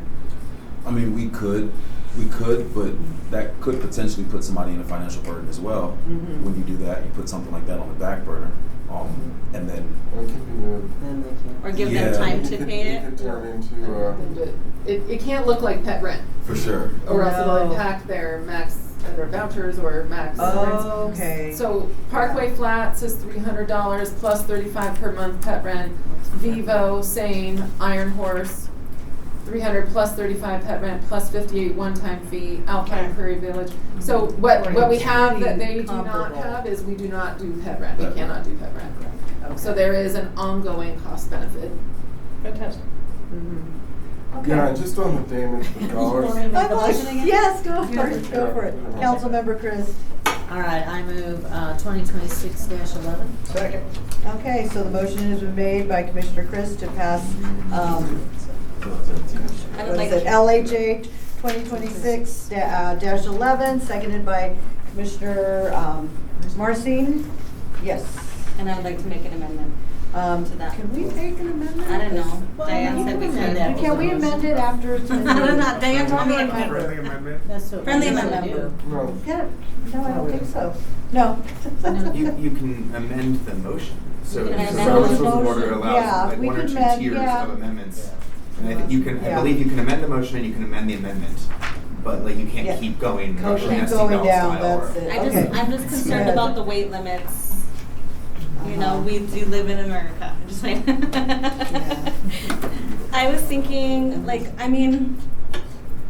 Harold said it. Your lab is 100 pounds.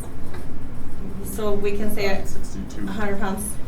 But would you take your kind of dog to an apartment? Would you live in an apartment with that dog? You have no choice.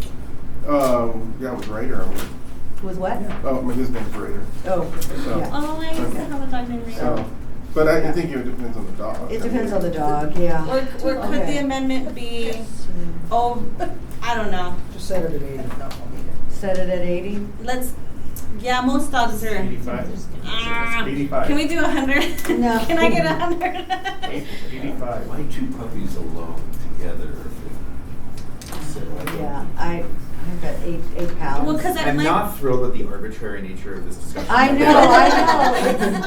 And if we, like, Yeah. if we had a sense from, like, if, Yeah, heads or tails. Why did we land on 60? We had the same, the advisory board, we had the same conversation. I think if you limit it to 100 pounds, then what you're excluding are giant breeds. So what you're excluding are Saint Bernards, Great Danes, because really I think 100 pounds is when you get into the giant breeds. I think under 100, you're kind of, I'm looking at the other dog person in this, Sarah. It's like 200 pounds. Do what? I was just saying a dog at the Sweets is a big, you have a mastiff that lives there. He's an emotional support, and it's a great name. Oh, it's big. It's yeah. huge, yeah. So I think kind of when you get to that 100-pound limit, you're really above that. You're getting into giant breeds. Giant breeds that are not suitable for apartment living. Yeah, if you well, I've seen them in but really? Yeah, Wow. I think if you wanted something non-arbitrary, I think kind of the 100 pounds is typical dog breeds. Above 100, you start getting. So don't feed your dog before moving Giant. into the So just for classification, to make it non-arbitrary, or ancient populace, the ASPCA defines large breeds as up to 90 pounds, 51 to 90 pounds. That's the ASPCA's definition of 51 to 90 pounds. So you're going to follow. 90, you could do 90. So if you're going to follow the ASPCA definition, you would say 90 pounds, and then giant is 90 pounds. All right. Okay. I'll settle at 90. Okay. I So, okay. Let's move it with the amendment of 90 pounds. Sure, and I still second that. Great. Or wait, actually, you seconded that. Yeah, sure. I think you, I don't know, who seconded it? And all the dog lovers and big dogs can thank Marcin me later. did, yes. Okay. I still have a slight concern about the flat deposit rate, irrespective of number of pets. And so I guess maybe like I don't want to hold us up more here, but I guess what I'd ask maybe if staff could take a look at is just see if how the number of pets may or may not correlate with potential damage. If we hopefully that's not a huge effort, just to understand if that is an unnecessary barrier or slightly disproportionate to what we're asking.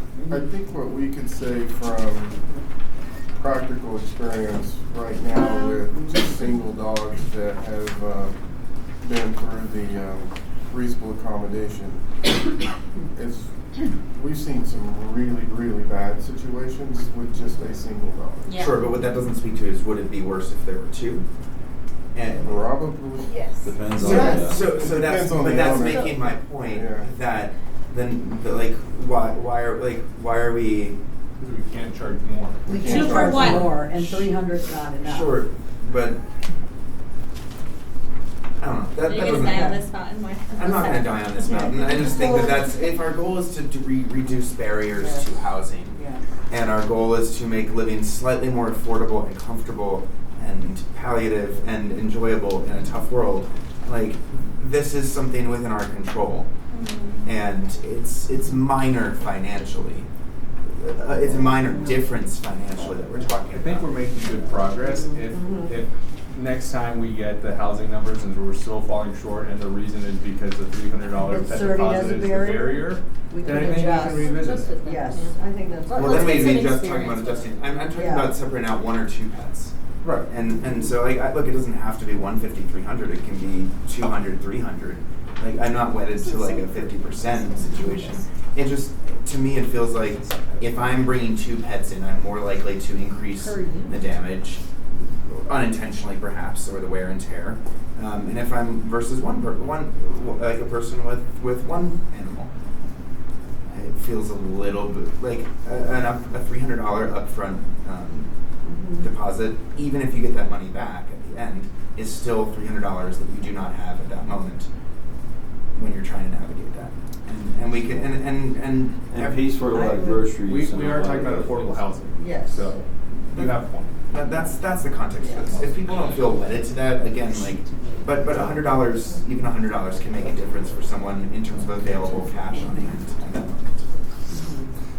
So I don't know. That's where I'd love to see this move, even if it's 200, 300, so that we're not completely in the hole. But Is it the same for market rate and affordable? According the line? from what I saw, yeah. Yeah. And the state law is the same for all. Yeah. Okay. I mean, doing the math, if you did 200 for one dog, 300 for two dogs, the minute you have if you have $500 worth of damage, one is you're losing $250 or $200, and the other one it's $100 difference. I mean, at the end of the day. I mean, that's not what's going to break LHA's. No, that's what I'm saying. At the end of the day. Like, but it could dramatically change someone's month-to-month situation. No, just upfront cost. Upfront cost, it's just it's only a one-time Yeah. cost. Yeah. You know, I understand. It's where a you're coming deposit, from. right? Yeah, and then they do. It's a deposit, so you get your money back. They do get it back but if that there was doesn't no mean, damage. but it's not available to the person at that moment. But you don't get it back if there's damage. If there's You don't get No, it back. you get it back. Yeah, Yeah. there will. Yeah, no, I get that. I mean, But it is money spent Yeah. with the possibility of refund. I'd love to see 200, 300. I think that would balance a few things. And if for some reason we're seeing a lot more damage by next year, we can revisit this. So I would- to get ready carpet to come clean, the carpet, a pet treatment is $280. Yeah. Sure. that's- So I'd like to call the question. Yes, thank you. Okay, there is no debate on the question. Let's go ahead and vote on this. Was there a pending motion? We do have a motion, so we have to Yeah, we have vote a on motion to approve it. 2026 With the national amended up to Amendment 90. up to 90 pounds for the dog. Has that amendment been approved? It was So seconded. it was, Seconded. Is there yes. gonna vote on So the we gotta amendment? vote No, with the we have amendment. not voted yet. So are we voting for the amendment first? Because we moved it with I thought amending. it was friendly amendment. Yeah. It was accepted. It was We don't really accepted. do friendly Except by the- I- I don't know that I'm that Do you want us to friendly. Yeah. approve Just the like- amendment first? Do you want us to approve? Do you want us to I approve agree. the If there's a motion? unanimous consent on the Yes. amendment, then I that's just need to go what it Yes. is. Yes. But for clarity, because if we're going to be editing the policy afterwards, I just need to know. I think there was Okay. for 90 pounds. I think For there was 90 unanimous. pounds, there was unanimous consensus Okay. that we would accept that. And so that's what we're voting on right now. Then Okay, So so we're let's, voting on and the, the amendment. yes, so let's go ahead and vote on resolution LHA hold on, you just said 2026-11. sorry, Uh-huh. Madam Chair, you just said two different things. What did I say? You said there was unanimous approval for And unanimous you said we were- consent. Consent. So To approve, to add the 90 pounds. so to we're the- not voting on the amendment anymore. We're not. We're voting on the original motion. The original motion with that added. Great. In which case, I would like to motion to amend that motion now to make the deposit $200 for one animal and $300 for two. Not accepted. Well, I'm making the motion to amend that, so if I had a second, then we vote on it and discuss. I wasn't considering it friendly. Nope, so that was not seconded, so that fails Okay. for lack of second. So let's go ahead and vote on You're still the my original. friend. So, There's okay, so all those in favor say aye. Arr. Aye, all those opposed. Okay, so that carries 6-1 with Commissioner Poppin in opposition. Okay, let's move on to LHA budget recap. So I'm just going to introduce why we're doing this really quick.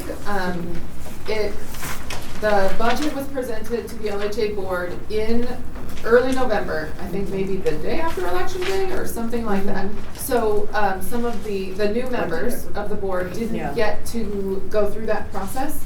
And we thought that it would be good to do a brief summary and recap of that budget for the benefit of the new council members and then a review for the rest. So we didn't provide all of the data, which is all of the properties, but how it starts is basically with the positions and their salaries.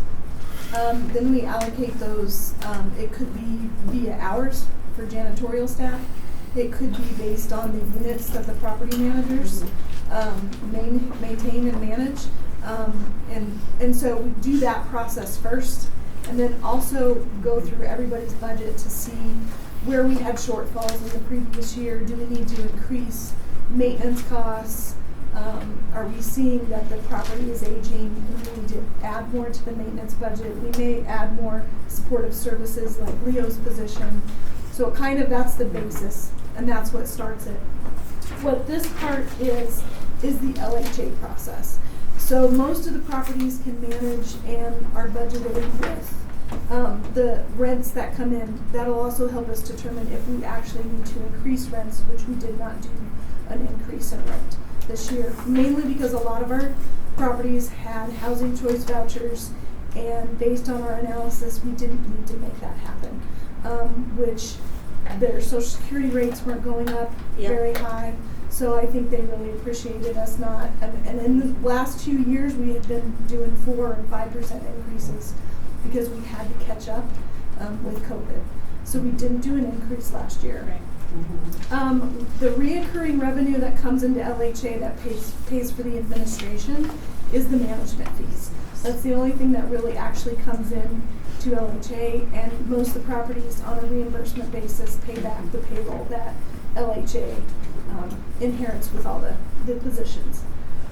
What this is kind of showing you is, this is fun here. Okay. I can grab it if you want. Is kind of how the LHA looks. So this is what their total revenue comes in, and this is just reoccurring revenue. This isn't that one-time developer fees. This is, snow removal. It can be management fees. It's the voucher admin revenue that we get from HUD. Briarwood office and apartments, because that's a 100% owned LHA property. And then any interest that comes in from the money that we invest. So we ended about 1.4. And then if Briarwood sells, which we're currently in the process of possibly selling that property, we would be at 1.3.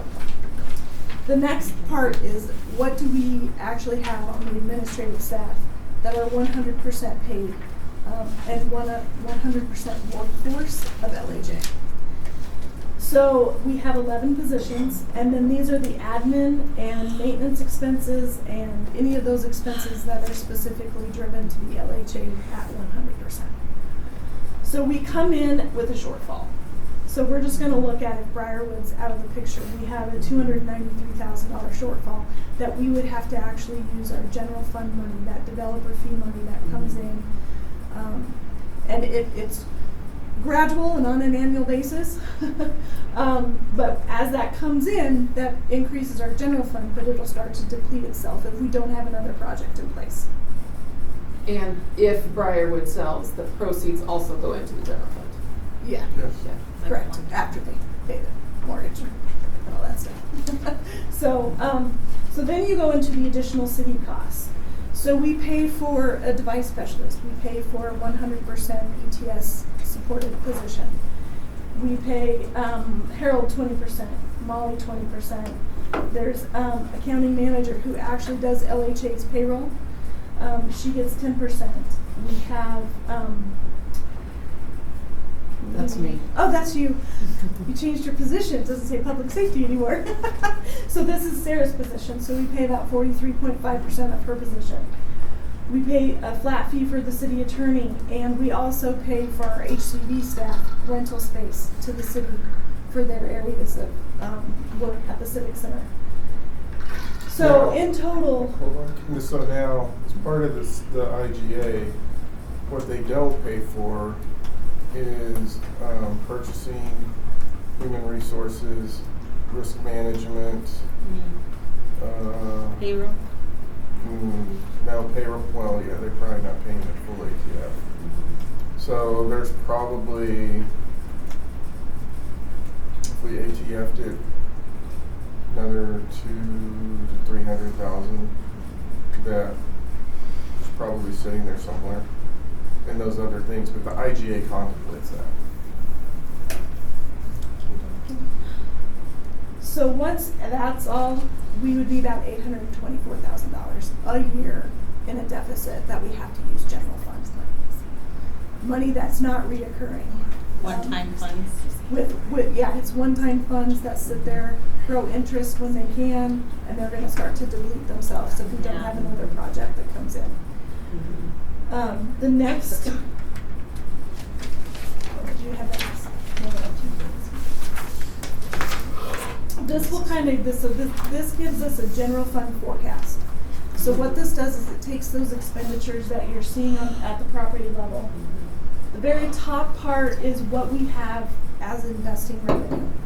So our investing revenue is 5.3, and that was the new number at the end of December 2025. So we did update these numbers from what we went to for budget in November. Then you have some long-term developer fees that we still have yet to come in, mainly from Ascent and Chrisman. And then what we have to support via the budget. So this is kind of just showing how our investing balance will kind of deplete itself.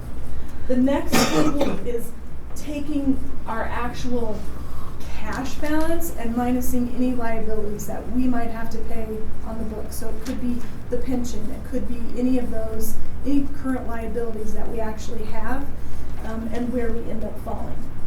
And then that kind of leads you to what our projected ended funding balance is. We have 2 future projects coming in, so Chrisman Apartments 1 and 2, and we've added those. And this is currently what they're actually getting from management fees in 2025 based on their audits. So this is kind of that, along with an increase that would happen as rents increases. You're going to get additional management fees. Why is that in red but not in brackets? Is that negative as well? Actually, no, I put red because it was the 2025 audit. I was flagging, no. And then what our adjusted funding balance is. And as you can see, as we start to stop getting developer fees and we're still having to fund the $800,000 per month, we're going to have a deficit in 2032.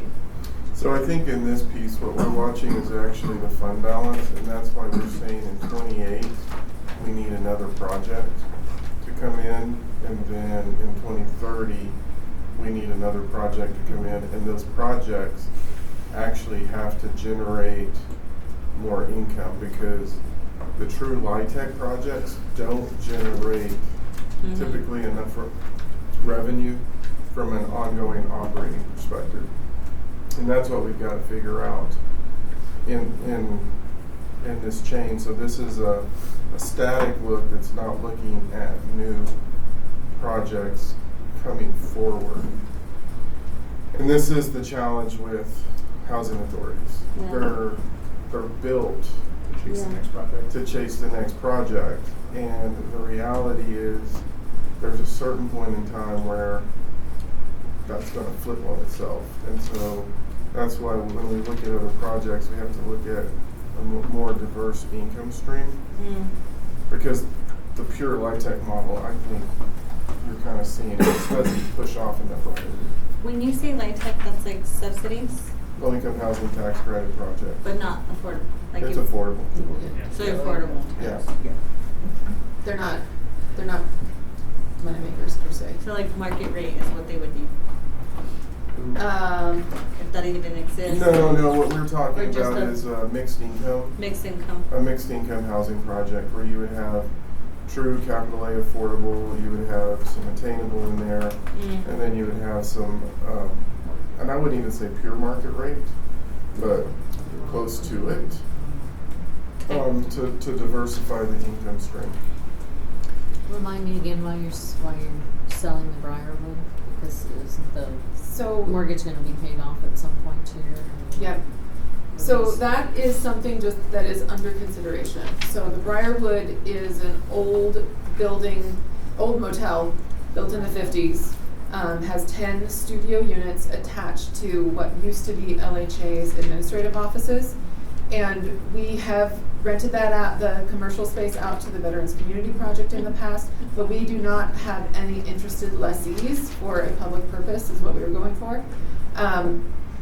All Roads does have a desire to have service space in Longmont, and they do run scattered sites programs elsewhere in the county.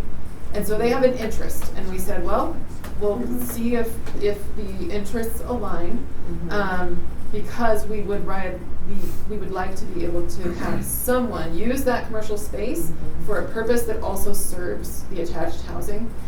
So it's not like we don't financially need to dispose of it, but if there's a win-win and that makes sense from LHA's perspective and elsewhere, then it is something that is on the table and being explored. Here's the part that, because the question was asked before, so what are we doing for the future? And I think the numbers are starting, we've now had enough experience where I think operationally, I'm thinking this is probably showing itself where it really becomes more like an operating group within the city. And here's why. If you take a chief financial officer and an executive director, you're probably just for those two positions in the neighborhood of $350,000 to $400,000, and that's based on what they used to pay. So when you look at what the market looks like, and then you start absorbing full freight on some of these other costs, you're probably looking at, I would estimate, at least $500,000 of increased, or no, well, not $500,000. What is the number for just what we're providing? 300,000?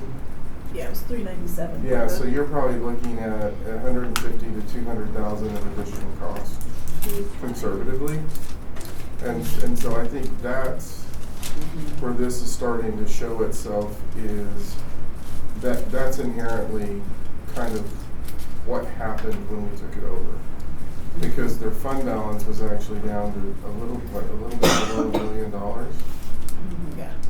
And so therein is, I think, the challenge in this when you look at a long-term financial viability.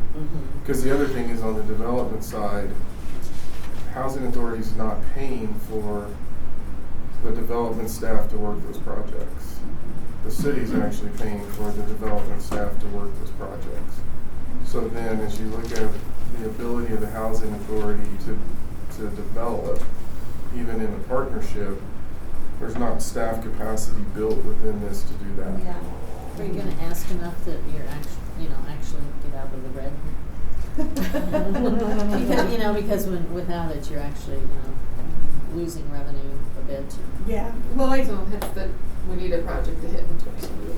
I was also excited about the tax that Molly said, and I think she had brought it to you guys on your city hats, that there could be a bill passed where the housing authority would get actual sales tax. Obviously, it would have to pass, but that would bring in. That would, if that happens, which requires state legislature approval, and then it would have to be something that Longmont put to a vote, which is its whole other, multi-step process. If all of those, then that could be a resource that would help you. Okay. To be continued. All right, any general budget do we have questions? any questions? So if not, we're on to the 2025 LHA audit approval. I'm sure you guys had a lot of time to read that 90 pages. Yes, 81 pages. Apologize for that. So this year we got no findings. So no findings on the financial statement side and no finding on the HUD side. We finished the year with a net position of 1.8. What makes that up though is 1.5 million of that is literally the interest that we recognize on the loans that we have, the notes that we have on our books for the properties that we have funded or given money to. And so that could be ARPA funding, it could be CDBG funding. We hold that money on our books. And more than likely, it's not even due for another 25 to 35 years. So it's not money that actually comes back in, but we have to recognize the interest. We had about 200 in just interest income from our investments. And then 125K actually came from the HCD admin. We didn't spend all of the HCD admin. We actually did spend all of our HAP money, and we did go into shortfall. And then 30 of it came from the Briarwood. We just didn't have a whole lot of maintenance going on at the Briarwood, so we did with the community project, with the commercial space being rented, it allowed us to make a little money. So that's where that came from. We earned about $8 million in voucher funding, and that is with $150,000 in shortfall. Sad to say we are in shortfall again, based on the lease up with Ascent. So we'll have to run that process through the year, but we still have a shortfall team that we're working with. And then so that means we leased up our voucher units on Ascent very quickly and it does, and it so the way silver lining. Yeah, the way HUD works, they use this 2-year tool, and it says you have 400 vouchers, and here's what your amount is that you're spending, and then they say this is your average voucher rate. But when you look at Ascent, when they have 4 bedrooms and they have 3 bedrooms and they have 2 bedrooms, the division of what actually is subsidy versus rent changes. So we can only estimate the best we can until they actually get people in and know what their actual split is.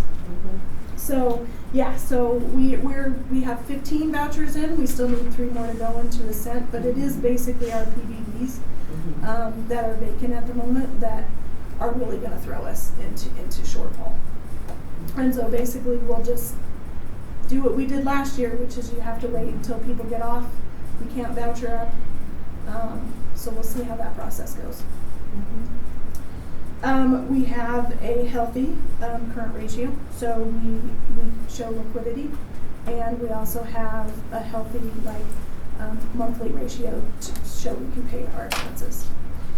The only problems we have, as far as risks or concerns, is basically the federal funding. We don't necessarily know what's going to happen with that. They haven't allocated funding yet to us, so we don't know what that's going to look like. We could be in greater shortfall, or they could give us additional money that would push us out, but they haven't allocated the funding yet. We have rising costs of labor, materials, and we also have, the aging of properties and the inflationary costs. Utilities. The inflationary costs on utilities kind of skyrocketed. Like the suites had, just as an example, $127K in 2025, where they were at 103. So it was like $25,000 extra just in utility costs just for one property.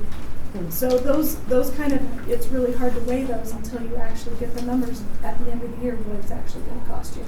Question. Yeah. For allowances that people get, is that mandatory? Utility allowances. Yeah. It is, because it comes from the state? It's part of the HUD rules. And they only actually get a utility allowance if it's their over rent, the amount. if their rent is below, but the fair market is above. Okay. So a lot of it is we're just actually paying utilities for it. So a lot of these people, like at the suites, you don't see a whole lot of utility reimbursement because we're actually paying it. Okay. So that only occurs on the ones where they actually have to pay utilities, which would be Ascent and Aspen Meadows neighborhood, the 2 multifamily. And then, so unless you, I don't go through the full 8-page document, so unless you guys have questions. Do we have any questions? I would just say the work that Kendra's been doing on this has been phenomenal.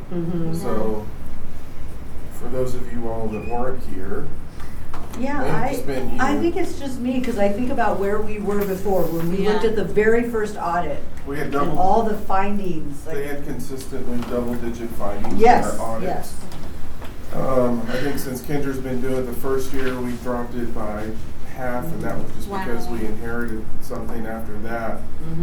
We've actually only had 1 year worth of finding, of which we did it to ourselves with our own grant agreement, because it had a reporting requirement that we were actually finished with, and so we reported as finished, but we technically had to report monthly, even though that we were already finished. So we fixed that. That was actually internally on our side, but the fact that she's been doing this work and not having any findings, and you can see how complex it is phenomenal. Yeah. And, Good job. anyways, I just I wanted to also say have to put my that. hats off to the HCB staff, because they also Yeah. did, you know, their files are Yes. phenomenal. Yeah. And good job working through the having to reduce the vouchers and yet still keep There's a the lot of numbers in. Yeah, it's gonna be another year of that. complications and. So we'll see. Yes. Yeah. Yeah. It looks like my budget.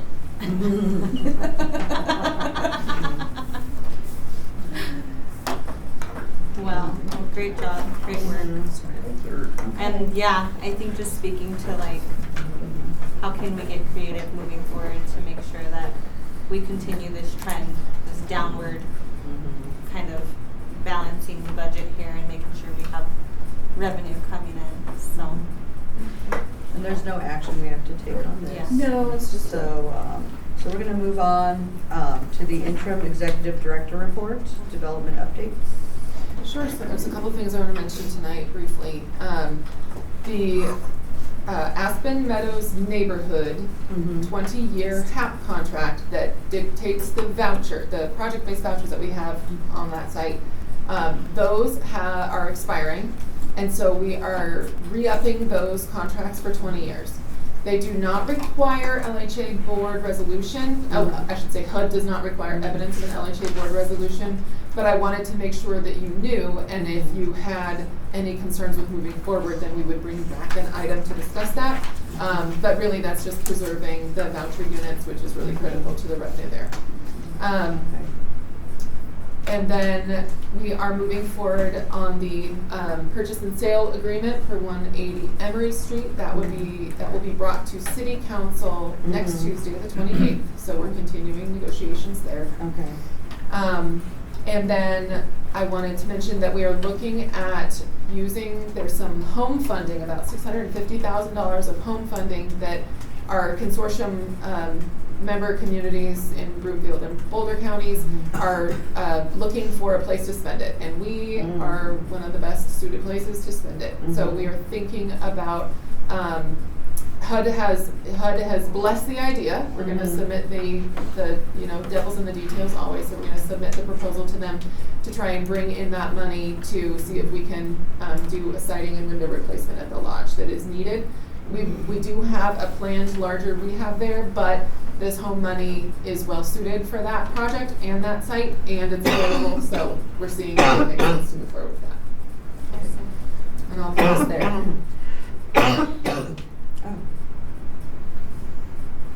Is there any questions about development? Any questions? Nope. How's True North closing? We have 6 now underway, with more still for the end of the month, which is really exciting. We're talking to their marketing team right now about doing a grand opening celebration of sorts in the coming weeks. They would like it to be ahead of the hot sales season, so we're looking at May dates, and so we will make sure that we're all invited to that when it comes forward. Okay. Next item. Operations update. All right, Quincy's going to take it away. I will say that we have he's going to show you our Power BI dashboard, but I'm having technical problems with the link to it because we're going to show it in real time. But I'm going to try and still pull it up while he goes through, but you do have the hard copies in your packet. So I'm going to still try and get it to work. Let's see. Hi, everybody. So this has been a good month for us. The properties are doing very well. The only one that we are still working to fill is Ascent. So with Ascent, we spoke to Danuve and our marketing team. We have a Zillow posting up right now that is advertising Ascent, and we're monitoring that pretty much daily. On the Craigslist posting, didn't realize people still use Craigslist in Longmont, but they do. So just in general, so we have that as well. We're working with Scott Yu, who works at the city. He's helping us get a flyer or something posted on the city's Facebook page to advertise that as well. We are also working with Nicole, a rep at apartments.com. I finally found a rep at apartments.com. It takes very long to find them, but I have a meeting with her tomorrow, and we're going to sit down and talk about what we can do as far as marketing efforts there. We're also giving concessions. We came to that conclusion and figured out what we were going to do. So if you sign a lease before May 31st, you will get 1.5 months free on your rent. If you sign a lease before June 1st, you'll get 1 month free off of your rent. Resident referrals, so any resident at Ascent, if they refer anybody to live at Ascent, you'll either get a $250 gift card or a 55-inch TV. Oh, wow. And we are also trying to include the HCD residents as well, so with them moving in, they don't have to truly pay what somebody else would who's just moving into a regular rated unit, right? So how about commissioners? Been working to doing that as well. But HCP referrals, they get $250 gift card or a 55-inch TV.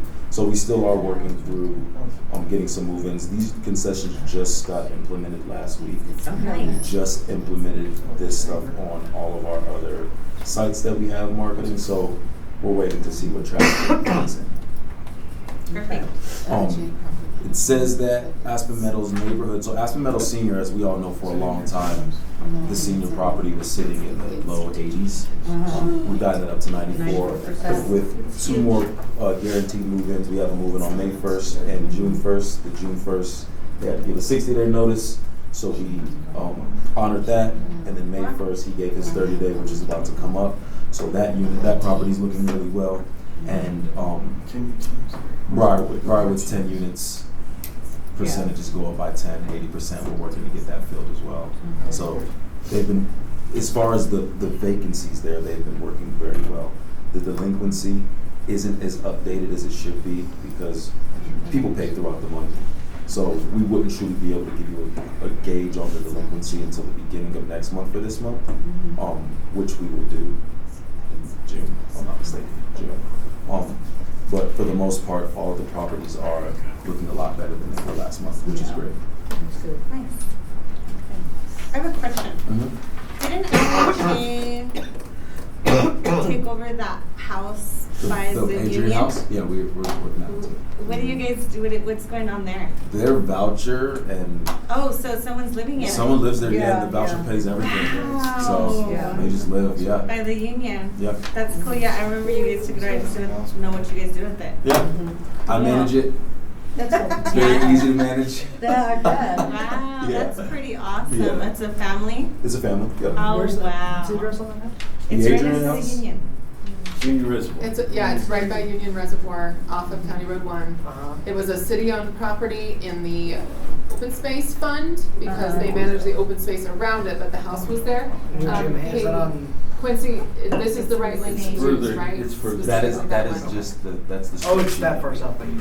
Yeah. Okay. Okay. It's right on the Okay. property. Do the SharePoint overview with that one. That's the overview. Okay. Do we have any other questions or comments? Oh, and last thing, to add on to the ECE that we spoke about, there is an info session going on May 6th, which we're going to get out to the residents there to let them know to come sit down At Ascent. at Ascent at the community room to give them more details on the ECE. So Cool. How many kids? currently live there. Yeah. I am going to give a ballpark and say around 20.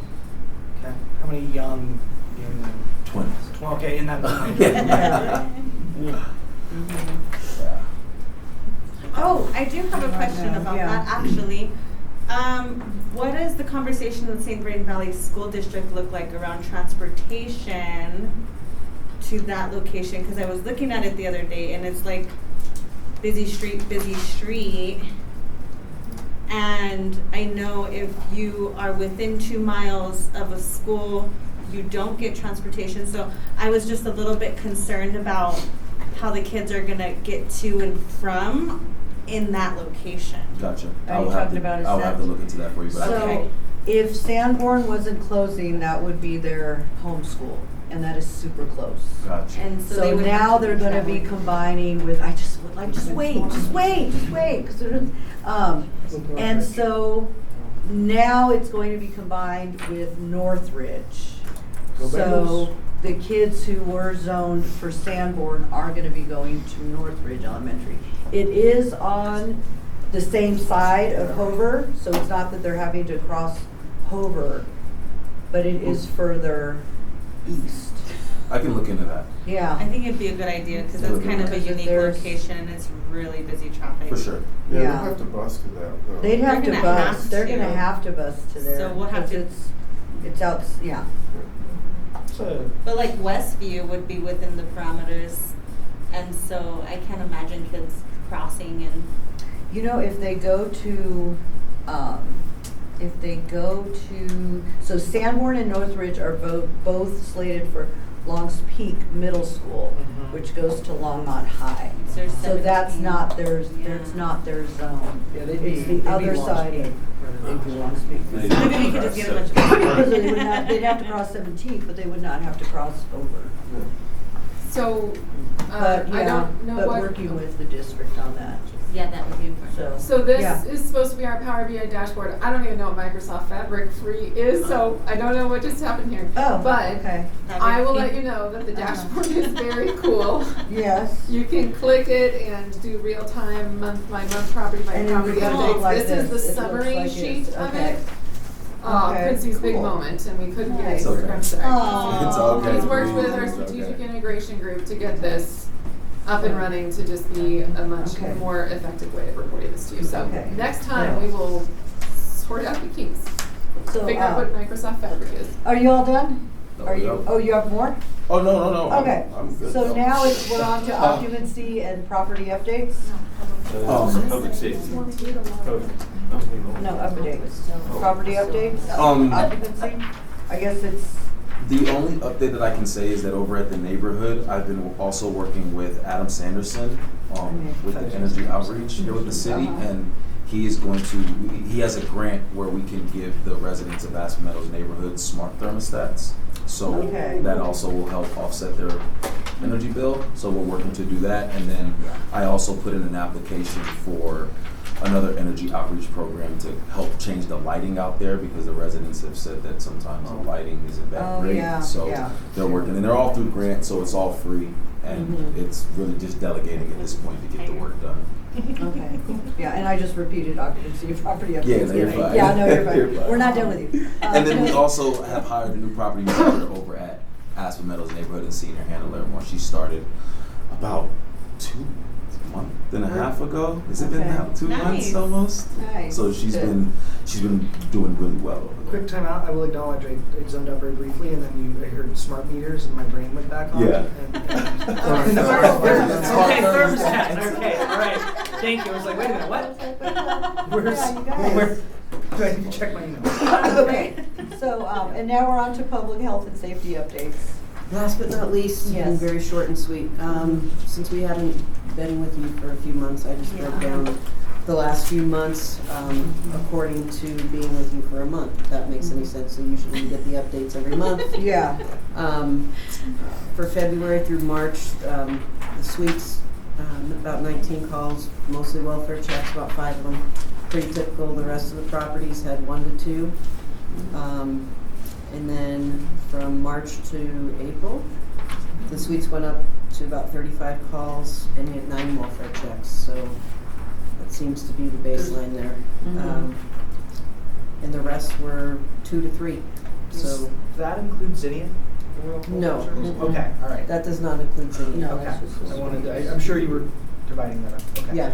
You said Yeah. 30 something? 35. 35. at the suites. With from what month to what month? March to April as of today. So at the suites, we see it ebb Fluctuate. and flow. Like we could have 15 calls and we could have 45 calls. I think the difference is And a lot of those are follow-ups. They're the severity of the The calls. calls, Yeah. Has changed dramatically at the suites. yeah.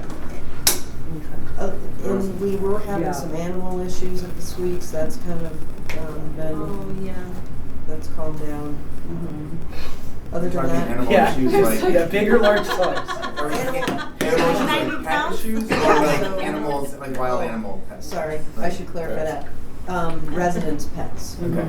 So, It's not you a know, delinquent squirrel. elevator, getting on the elevator, sometimes dogs don't necessarily like each other, so Or- things like that. okay, yeah. We get called out for quite often, so. Other than that, this tonight gave me the opportunity to catch up on meth detector data for scent. Working with our vendor on that, we've got a few hiccups that we're clearing up, but moving right along with that. Okay, good. And all of the units have them, right? Correct. Yeah, before move-in, we get one installed. So And how I does, provision it before we put it in. how does that work if it crosses the threshold but we can't kick them out? So we will only put meth detectors into a brand new construction or certified clean unit so that you can always make that connection. Oh, But so it would you be can, backwards. if you can make the connection. Yes. Got it. Correct, and every tenant has signed a meth vendor. Yeah. And we get it's a silent alert or Got an it. email that we get if it goes over a certain alert. And we've Of gotten concern. none of those. No. Right. And the residents are happy that they're in there. Yeah, I Great. bet, They are. I bet, They yeah. are.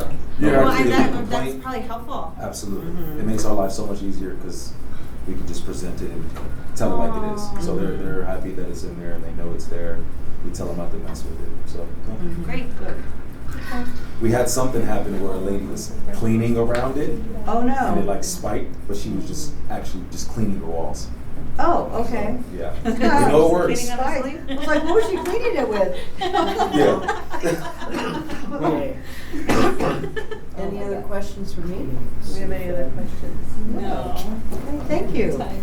Okay, so we're on to commissioner comments. Do we have any comments? Thank you. I just have one comment, which is I like this. I've been liking this new schedule where we're kind of like on a month, off a month for both the housing authority and some of the other things, because it allows us to get a little deeper into some of the topics, and so I've appreciated that. And thanks for the prep on staff, because I know those are bigger agenda packets when they happen, but a little less frequent. I have appreciated that change.